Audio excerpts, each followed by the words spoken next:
Welcome to Lombardi's Legends podcast. I am Wags, and with me, as always, is my co-host Dane. Recording here live on Facebook and YouTube, and part of the Pigskin Podcast Network on Sunday evening. And of course, if you aren't joining us live, you can listen to us on a podcast wherever you get your podcast. So thanks so much for those of you that are joining us here on the live stream. We've got a lot to get into after this one, and also not very much to get into after this one, because there's both a lot and not a lot you can say after a tough 38-3 beatdown at the hands of the New Orleans Saints today. Yeah, Wags, if y'all are listening either live or more likely Monday morning or Monday at some point to this podcast, you're the brave ones because, this was a brutal loss today. Optimistic guy here. I tend to be pretty optimistic about the Packers, and it's pretty clear that the Packers players, we're recording this on Sunday evening, are already sticking to their guns of it's one loss, it's one game, there's 16 more games to go. I tend to agree with that. I really do, truly do, but it doesn't take away the sting. And it also makes me a little bit nervous, Wags, after the turmoil of the offseason for the team to come out flat. I'm hoping it's just a coincidence. I really am. And I think it is. But I do think that there's a little bit of cause for concern right now for the team to come out so flat. National game of the week, on the road, but not on the road. A lot of Packer fans there. It's just a really disappointing way to open the season, especially with the season with this kind of expectation. For sure. And like it or not, it's pretty hard to ignore that as the narrative. That'll be the narrative locally. That'll be the narrative nationally, that the distractions were too much for the Packers, and are they going to be able to respond to this? Of course, we don't know the answer to that question yet. We sure hope they do, because there's an awful lot of talent on this team. But the way they played today, they're not a team that looks like they are contending for anything. So they're going to have to get a whole lot better in a hurry. And yes, it is just one game. So while we can't overreact, there's certainly some things to, I think, dive into in terms of maybe some individual things that the coaching staff will be looking at, as well as maybe just some behind the numbers stuff from the performances today. But yeah, going with that, Dane, we talked a little bit on our Insta Live right after the game.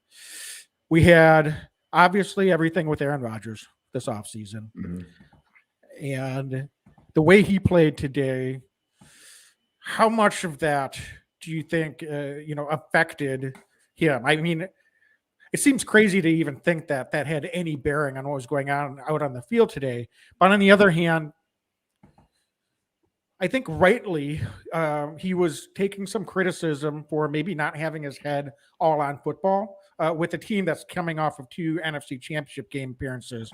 So was he committed, and was that what a leader should be doing? Your best player, your MVP, is that really setting the tone for everybody getting better and doing the little things and coming in and being ready to go? Because this was a team that did not look like they were ready to go at all. So take it away on that thought. Do you think, we can't rewrite history, but do you think that what Aaron did this offseason perhaps had some small way of contributing to the Packers not really being ready to go here today, or just starting off the season on the right foot?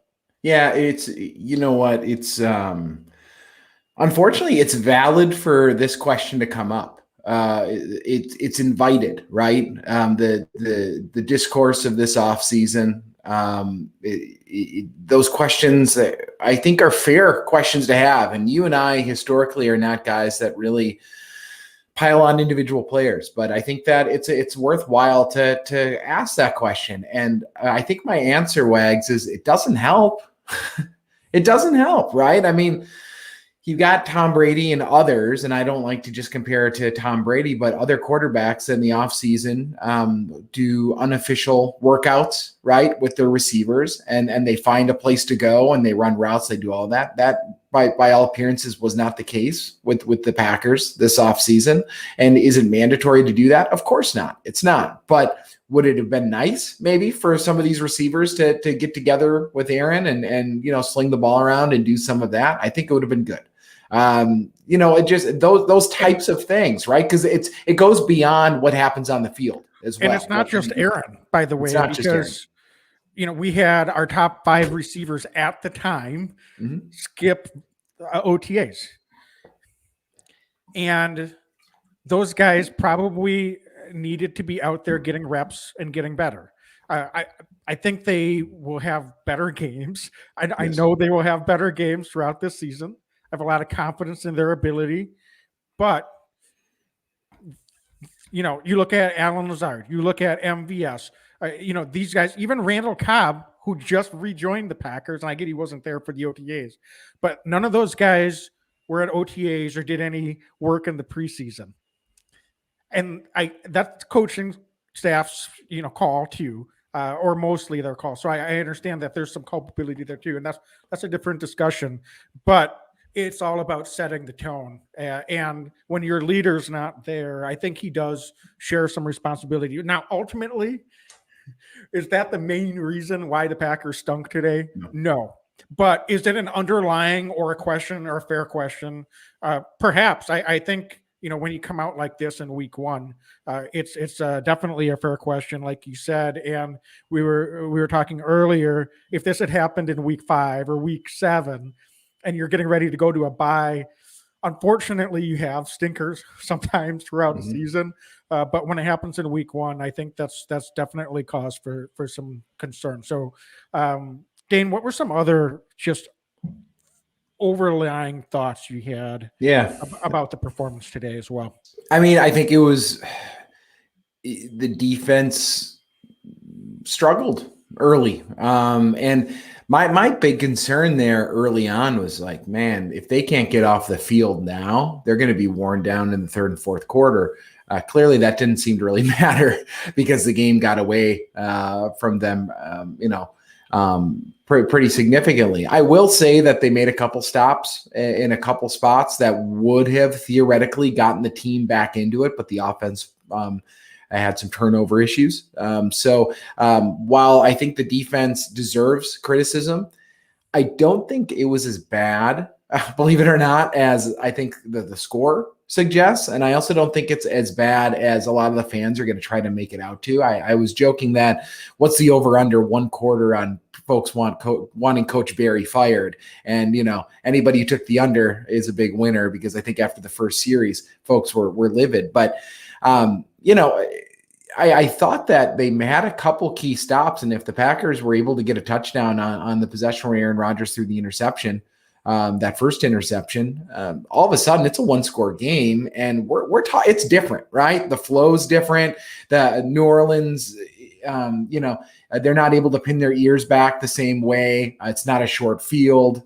There's so many different things that could change potentially in that series. So I'm curious to see how they come out this next week. But they struggled to get a pass rush a lot of the time. And I also didn't expect to see Jameis Winston take off and run the ball the way that he was able to run the ball. And that was really maddening early on in the game. I thought that Rashawn Gary early had a couple issues where he lost contain, and that was frustrating. I noticed that. Garvin played an awful lot of snaps. That means that Big Z, while he was out there, was not 100%. There's no way he was. And I noticed early in that first quarter on some of those 15-play drives, we had to have Chauncey Rivers and Garvin out there at the same time. And those were the plays where Jameis Winston was able to just sit back there and take his time. So, there were some issues there, but I actually think that the defense is going to be able to work it out. I do, but there's definitely cause for concern, especially running the ball.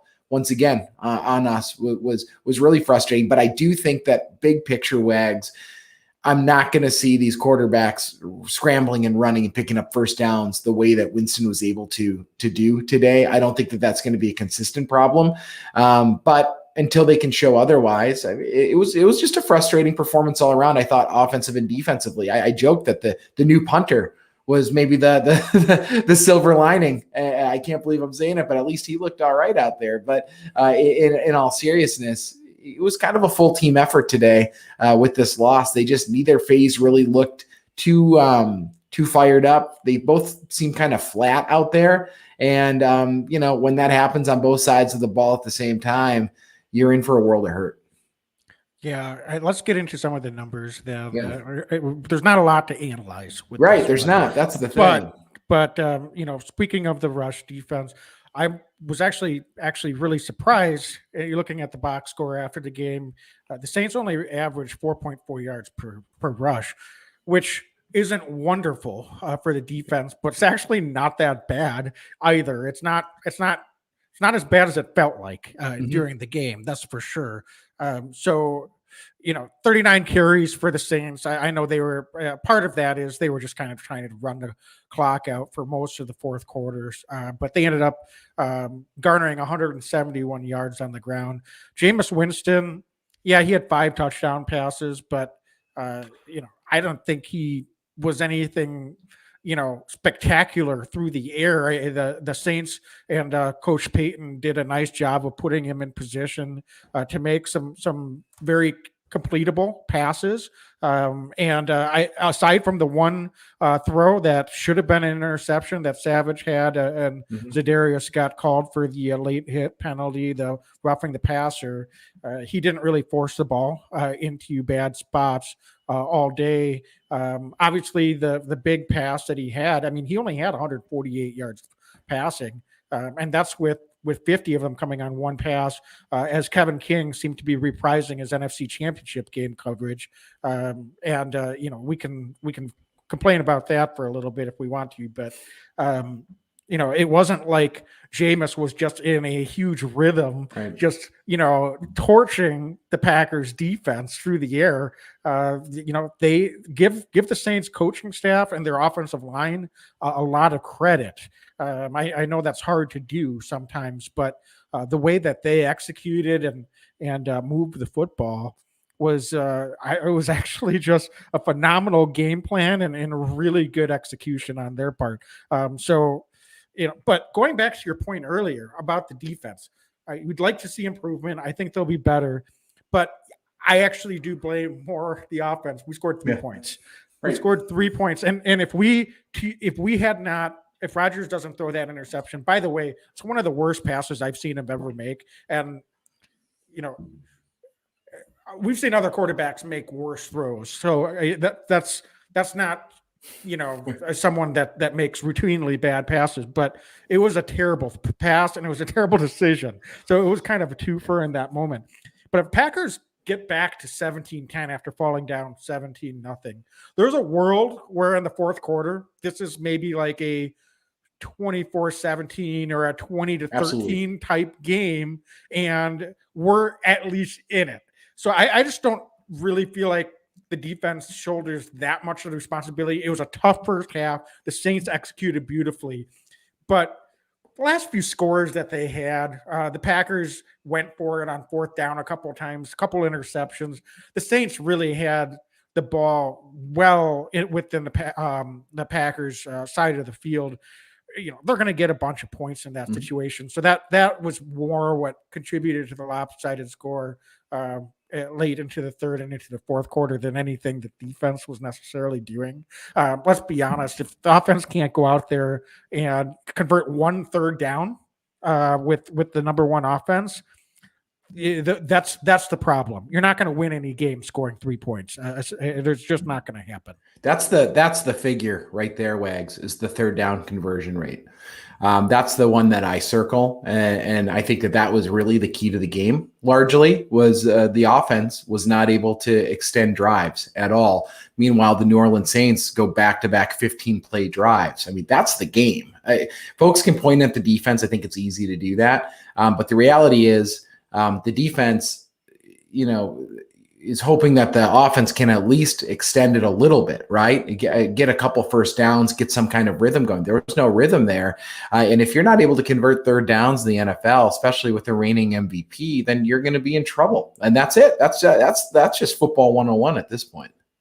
Yep. And Aaron Rodgers, perhaps his worst game statistically, or one of his worst games statistically in his entire career.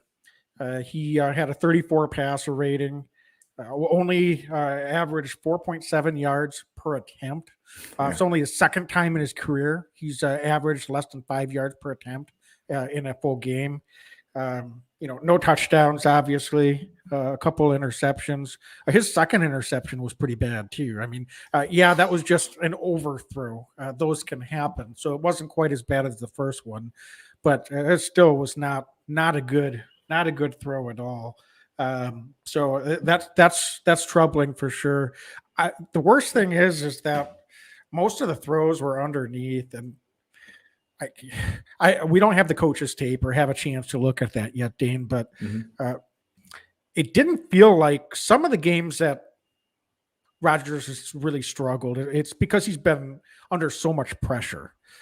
This wasn't our best offensive line performance. The pressure was there, but the offensive line was adequate, I would say. It wasn't, the protection wasn't amazing by any means, but I felt like Aaron had time to throw. So what were you seeing out there from the angles that we had? The Saints had, some good coverage, but was there just some miscommunication, or what were you seeing that we weren't able to get anything going in the pass game? Yeah, I wish we had the eye in the sky footage right now to just actually really see it. But from what I could tell from just the TV angle, I think it was kind of a perfect storm. I think there was some miscommunication there. We saw the one route where I believe it was Lazard and MVS. They were on top of each other on, I believe it was a third down. And I mean, you're not going anywhere with that, right? I mean, that just, there wasn't enough space there.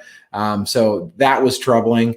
I think Rodgers held on to the ball a little longer than I would have liked. And he's had he's done that at times in the past. And I think it's partially because he wasn't seeing a lot of separation out there from the receivers. And that's concerning to me, only because going into this game, the Saints are decimated at the cornerback position. I mean, Lattimore is all world. He's incredible. But on the other side, they had a rookie, and they're thin. I think they traded for a guy who wasn't even on the field this week. They just signed Trufant, who was cut by the Bears out of camp. And the Packers, these receivers, which, going into this game, we were talking the pregame stuff saying, listen, we're 5 deep, 6 deep at the wideout position. These are the mismatches, and we weren't able to exploit those mismatches. And in fact, the Saints were able to largely shut down the wide receivers today. So I'm not sure exactly if I can pinpoint what it is without seeing that eye in the sky, but it seems like it was a perfect storm. Maybe some issues with route running, maybe some issues with protection, but also I think the Saints were able to largely take away some of the Packers' strengths, and I'm hopeful that we're able to adapt from that, because that's what throws me through a loop with this game. Is I thought Rodgers was going to be able to sit back there and just pick apart the Saints, and that just wasn't the case. Yeah, once we fell behind 24-3, did it feel like Rodgers was holding the ball a little bit longer and wasn't really taking any chances. And I mean, I get it. The chances of the Packers coming back at that point were pretty slim to none. But I don't know. I think it's also fair to criticize Aaron at times when he doesn't give his receivers a chance to go make some plays. You've got nothing to lose at that point, as far as I'm concerned. Make some throws. Let your guy try to win one-on-one. You never know. Maybe then they'll go and make some plays. You get a little momentum. You can go down and score. The NFL is a crazy game. You go down, score one touchdown, get a stop, all of a sudden you can get right back in it. Again, the chances of them coming back pretty slim at that point. So I'm not saying that was the difference in the game, but we've seen this from Aaron before. Last couple seasons under McCarthy, Aaron deserved his share of the blame. Let's not forget, he deserved his share of the criticism for the performance of the team out there in those 2 seasons. He was not exactly putting himself out there. And I saw shades of that today. And that's another thing that's concerning to me, compounding with all of the offseason drama, is, it's just, it wasn't the play that we saw from Aaron Rodgers last year, where he was spreading the ball out, really letting the game come to him, making plays, getting guys involved. And it felt like he was taking some of the hit or miss throws deep downfield, which he wasn't connecting on, obviously. I don't know. So I don't want to say something that's overly critical, because, again, we're not sitting here trying to do the hot take overreaction stuff tonight. But it was concerning, because I thought there was a little bit of deja vu with that. I don't know if you felt like that at all too, Dane, or am I overreacting here? You tell me. No, I mean, I think it's fair. It's a small sample size. I do still think that if this folds into next week when we play Detroit, then we've got issues. I'll be blunt, but I think that, this one got away from the Packers. That got away from them pretty quickly there in the second half, early in the second half. And from there, it just went downhill.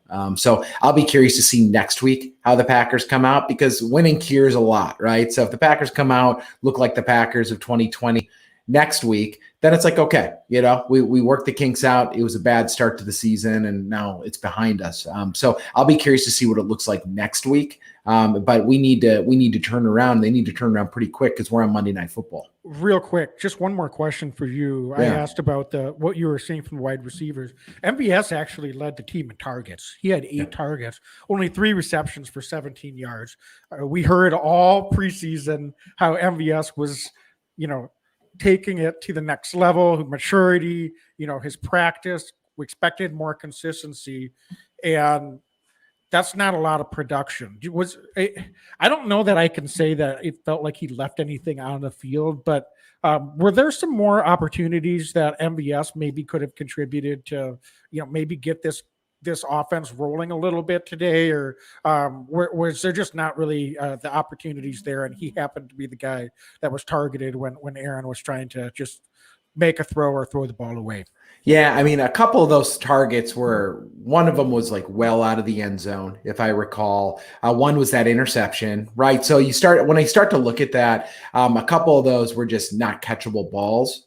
I will say I was really encouraged on that first drive on 4th down, that completion that he helped convert that 4th down play early in the game.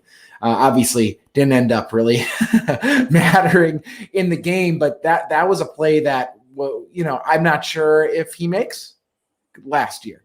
So I was really pleased for him to convert and for him to be the guy who could convert the ball. But I think it's a small sample size. I want to see him again next week as well, because it's so hard to tell. And that's I think the frustrating thing about this week, Wags, is like it's so hard to analyze some of this stuff, because I don't think we got a good look at anybody, really. Yeah. What is your take on Packers kind of throwing away the run game this week? Was it, I know at the half, Erin Andrews said she talked to LaFleur, and he said he hasn't even got a chance to get into his game plan yet. Aaron Jones rushes the ball 5 times. A.J. Dillon only gets 4 carries. I guess I think we definitely needed to run the ball more. There's no doubt about that. I kind of understand what they were trying to do, though, in that first possession of the second half. It's kind of like, let's get some rhythm. Let's throw the ball. Let's go down and score a touchdown. Let's get back and make this a 1-score game and go from there. That didn't happen. And so then it just kind of got away from them at that point. So I get it. But I think I think in when we did our Insta Live right after the game, I think the series that and we're in agreement on this. That's why I wanted to bring it up. I think you had a really good point. A.J. Dillon seemed to start getting something going, and the Packers went away from that, and that was probably the biggest surprise, I think, of the second half for me was that, because he was rolling a little bit there. Right. The second series, the Packers were down 10-0. It seemed like they hadn't had the ball at all. They start off with 2 A.J. Dillon runs, 2 nice runs back to back. He picks up a first down. and then they got a little bit cute. And I said this on our Insta. We do a play action. Rogers ends up getting sacked. I believe Davenport read it perfectly, and now they've got 2nd and 21. And it felt like that's when it started to slip away from them a little bit Yeah. because they ended up having to punt the ball, and the Saints got the ball right back. Defense was probably starting to get a little bit gassed when you've got an offense that has only had the ball for 2 possessions and I think got 2 first downs in basically the whole first half until they got the ball back with that last minute and 20 seconds or so. So, that's a key moment to me. And again, I know that not every play design is going to work perfectly. It just would have been nice when it seemed like Dylan and the offensive line was starting to get a little bit of rhythm. I don't care if it's predictable. Hand him that rock at least one more time. He just had 2 back-to-back 6-7 yard carries. Your defense has been out on the field the whole first quarter. Right. Let's make the Saints stop them, and then let's put the ball back in the air. It happens. I get it. But unfortunately, in retrospect, I think Coach LaFleur and Coach Hackett would have liked to take that one back and maybe given A.J. Dillon the ball 1 or 2 more times after he had those 2 carries to start the drive. Yeah. Yeah. No, I would agree. Did it feel weird at all in the fourth quarter? I was watching the game with my wife and my daughter, and I was totally fine with Rogers and Devontae and some of the others not being on the field in garbage time, but it felt the future was on the field in the fourth quarter, and I'm not just talking Jordan Love. We saw Amari Rogers out there. It was A.J. Dillon. It was Kylan Hill, Dominic Daphne, and just a number of other real young guys. And I hate to go too far into it, but I think we kind of got a glimpse a little bit of what it can look like down the road here. What was your take, or were you comfortable with the Packers pulling Aaron Rodgers there in the fourth quarter? Would you like to have seen him stick it out? I'm just kind of curious your philosophy on that kind of thing. It seemed like the right time to do it. At the time they pulled him, the game was over. Yeah. I believe it was 31-3 at that point. There wasn't enough time left. Even if Rodgers and the offense had strung together a couple of scoring possessions, there just wasn't enough time left. Mm-hmm. The one thing that I would say is I don't know why Alan Lazard and MVS got pulled out too. And this goes back to my frustration with them skipping the OTAs and then not playing at all in the preseason, which again, I know is the coach's decision. Those guys need to be out on the field. They're not untouchable to me. And they need to be getting those reps. And frankly, I don't think it makes sense that Jordan Love shouldn't have those guys as targets to be out on the field, even if it is garbage time. That's what I don't understand. Yeah, pull Aaron Rodgers, fine, I get it. Pull Devontae Adams, pull Aaron Jones. But some of these other guys need to be out on the field playing football. And to me, that didn't make, again, it makes no difference. But let's see what Love can do with his full complement, or more of a full complement of guys out there, because the Saints still had all their starters out there. And frankly, I thought Love looked okay. I was surprised that they got the ball to midfield. They had a 4th and 5 or 6. We went for it on 4th down all those other times from inside our 25 yard line. We were moving the ball a little bit more with Love out there than our number 1 offense is. I was surprised we didn't go for it on that 4th down. I would have liked to see what they could do. I mean, unfortunately, they didn't end up getting any points. But they were the only ones that converted a 3rd down all day. So and I thought Jordan had one of the better throws of the day for a Packer quarterback. And listen, I'm not trying to pile on. It's what it is, right? It's Jordan Love who's getting some garbage time against a defense that's playing back a little bit. I get it, but he had a nice ball or 2 there, and I mean, good for him. I'm glad that he was able to get some actual regular season snaps in. Yeah, and I know we can agree or disagree on whether preseason matters, but maybe it mattered for Jordan Love. Maybe that helped him. Maybe Mhm. it would have helped some of these other guys. Again, we don't know. It's a straw man. Ultimately, they went out there and they kept the guys healthy, and they just got smoked today. So, Yeah, they did. They did. whether that would have made any difference or not, if the starters would have gotten, a couple series in the preseason, we will never know. But yeah, good for Jordan. I guess that's one glimmer of optimism to come out of this game. I'm gonna be optimistic with one other thing. It was good to see Mason Crosby hit a field goal, just because you always want to see that happen. So I was happy to see him swing the leg today. Yeah, and our punting was improved. Yeah. That's something, right, Dane? If nothing else, I don't know that our special teams was really all that great overall today, but it's something. They might make a move at a long snapper. They brought in a long snapper onto the practice squad last week, and Hunter Bradley had another low snap today. It's something to keep an eye on that front. But hopefully we're not winning and losing games based on our long snapper, but just something to keep an eye on, because our new punter today had to go down and grab one low. So it's something to keep an eye on. So Dane, defensively, can we vent a little bit about Kevin King? So, how long do you think he is for this starting position? Is it Eric Stokes starting next week? Is that going to happen here? I think so. I thought Stokes actually looked pretty good. He had a nice pass breakup. He looked like he knew what he was doing from the plays that I could see. He did not seem to be the problem. I'll put it that way today. And I think that Stokes has done enough that he's going to get a real chance to play heavy snaps against a Detroit offense that, by all appearances, doesn't have the firepower. And I think that it's a good week. It's going to be at home. It's the right time to get a young cornerback out there. And frankly, Kevin King just hasn't performed well enough to keep the job. I think Stokes has done enough to take it from him. So I think it's Eric Stokes' job next week. Yeah, I mean, well, and I just don't think Kevin King's worthy of being a starting cornerback in this league. I think today showed that. If we didn't know that already, I think today showed that. And if that's my overreaction of the week, so be it.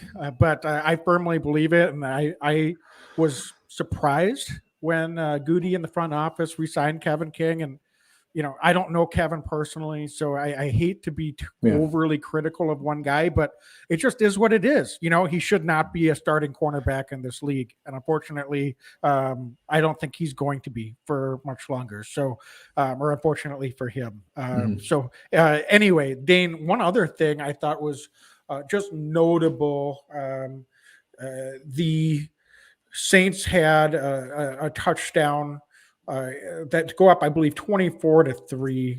And that was Chris Hogan had the reception over the middle. It looked like there was a breakdown in communication.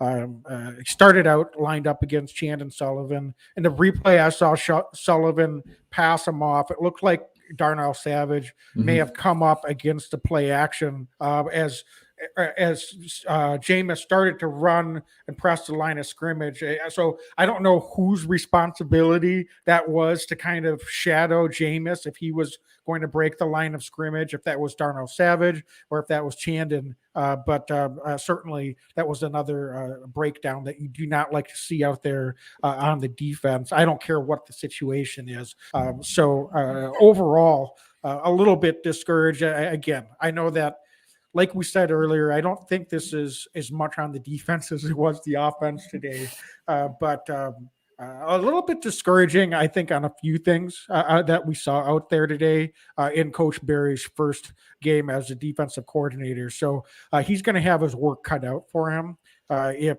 he's going to prove that he's going to elevate the defense this year, because the talent's there, but we need to get those breakdowns and communication cleaned up in a hurry, because we just cannot have any more of that moving forward. No, we can't. And I I don't have a. Do you have anything else? I'm so disappointed, but I'm also encouraged. It's early in the year, so I really am trying to come at it from an optimistic standpoint, and I just want to get the bad taste out of the mouth. Where, as far as I'm concerned, we're in a 2-game losing streak right now, going from last season and into this year, and I'd like to change that. So I'm hopeful that next week on Monday Night Football, the Packers make the adjustments that they need to make, because if they don't. The sky's not falling yet, but if they don't look right next week, I'm going to be pretty concerned. Yeah, and Lee 86, thanks for joining in the comments in the thanks, Lee. chat, man. Agreed that he felt like Savage bossed the coverage on that touchdown. It looked like that, but either way, the communication has to be better between both guys. So it's a team responsibility, no doubt about that. So one other thing, one final thing on the defense. You touched on it earlier, the pass rush. I know we talked coming in, the Saints have a really good offensive line, but really didn't get any pressure almost the entire game. That was a little bit of a concern for me as well. It seemed like that should be a strength of this defense. We had some really good pass rush games last year, and we had some really poor ones. Inconsistency was the name of the game. So I'm hoping that's not a trend or a harbinger of things to come from this defense, and that when Za'Darius gets fully healthy and these guys get, locked and loaded and ready to go, and hopefully playing with a lead a little bit more can help too, that this pass rush can be a strength of this defense, because today I was pretty uninspired. It was pretty vanilla as far as the pressure that we were getting up front. Yeah, you said it all there. It was disappointing. This would have been a good opportunity to get in Jameis's ear, and the couple times that we were able to early, he was beating us with his legs, and there was multiple factors there. There's some breakdowns on the inside. I think I mentioned earlier, Rashawn Gary had trouble on one or maybe even twice on contain. It was clear he had contain. He squeezed too far inside, and was able to get out and make a play with his legs, which I frankly just did not anticipate today. But we need to get a better pass rush. And I did think that I will say, from what I could tell, Preston Smith looked a little faster out there. In the chances that he had to rush the passer, but it didn't look like he was able to really get to pay dirt. And I don't think we got to Jameis once today in the backfield. No, in that first series, Kenny Clark had a little bit of pressure on one of the third downs that Jameis, he got kind of a paw basically on Jameis, and Jameis tucked and ran when was able to slide for the first down. And that was, kind of a back-breaking play. Obviously, the Saints, it's early on, and they ended up just getting a field goal on that drive. But that was, sometimes just getting home on a sack and getting home early can really set the tone too. So, that might have been one of those plays that had Kenny been able to, got an arm on him and grab him, or at least slow him down enough for someone else to clean up. That may have been a little bit different as well. And then I think we have another question here in the chat. Which I address any blitzes at any point before the game got out of hand. It felt like it was a passive defense. No, not really. But to be honest with you, there wasn't very many passing situations. I think Jameis only threw the ball 13 times. Yeah. Through most of the third quarter. So, if you're not in really any third and long situations, it's hard to dial up, all these creative blitz coverages. So whether it was Coach Barry had him in his back pocket or not, we'll never know. The defense just didn't get in too many situations that it seemed like it would have been appropriate for him to be calling a lot of different schemes. So, they've got to be better. I think is the long and short of it. No doubt about it. Safe to say we need them all again. And everybody needs to just take a breath, relax a little bit, and hope that next week's a little bit better. And man, I wish it was a Thursday or a Sunday game. I can't believe we have to wait all the way to Monday now. Yeah, I'm not really that relaxed, Dean. I think, again, I'm not overreacting. What's your concern level? Like, just being rational on a scale of 1 to 10. What's a fair, rational concern level that you have after this performance? like a solid 5. I'm right in the middle. I mean, I have concern. I have more concern than I would have if there wasn't the turmoil of the offseason. I think that that's what's really hanging over my head, because we know the talent's there. We know the coaching's there. Like, we've seen it. This team isn't drastically different. In fact, I would argue in some position groups it's better. But there's all this unsaid extra stuff. And that's, I guess, what the concern is. And I'm hopeful it's nothing. But if it is something, then it can be a real something real quick. Yeah. And just because their backs are against the wall doesn't guarantee that they're going to be like amazing next week either. Right. Hopefully we got to be a lot better because you can't get really much worse as far as I'm concerned. But yeah, we'll have to. What's your number? What's your number? What's your concern level? I'm closer to like a 6.5 or a 7, to be honest with you. I'm not going like in the red zone, but they just lost 38-3. And I know I said on the IG, yeah, the Bucs also lost to the Saints 38-3 last year, and they won the Super Bowl. So I'm not going to like use my own circular logic against myself, but I just don't really feel like Super Bowl contending teams lose games 38-3. And the Saints might be a pretty decent team this year, but I also don't feel like they're a Super Bowl contender either. I'm just going to be perfectly honest. I think they're a solid team. They may be contending for the playoffs if they can stay healthy. They're clearly a little bit better than a lot of people thought they were.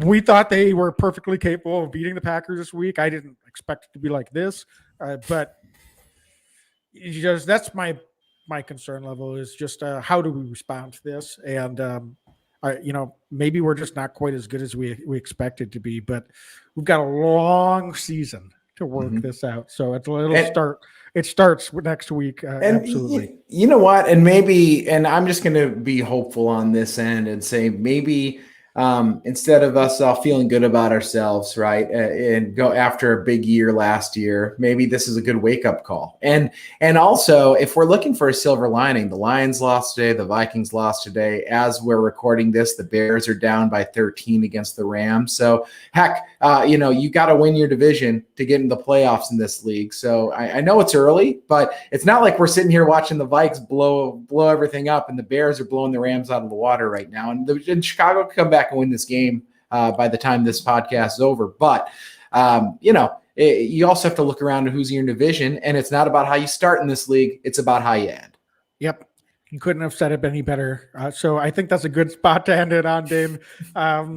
Thanks, folks, for joining in. This was a little bit of an event session. Hopefully we provided, at least a little bit of something to chew on here. Like we said at the top, it's pretty tough. Not a lot to really dive into after a game like this, but we did the best we could do. So thanks for joining in, following along. And as always, go Pack, go. Go Pack, go.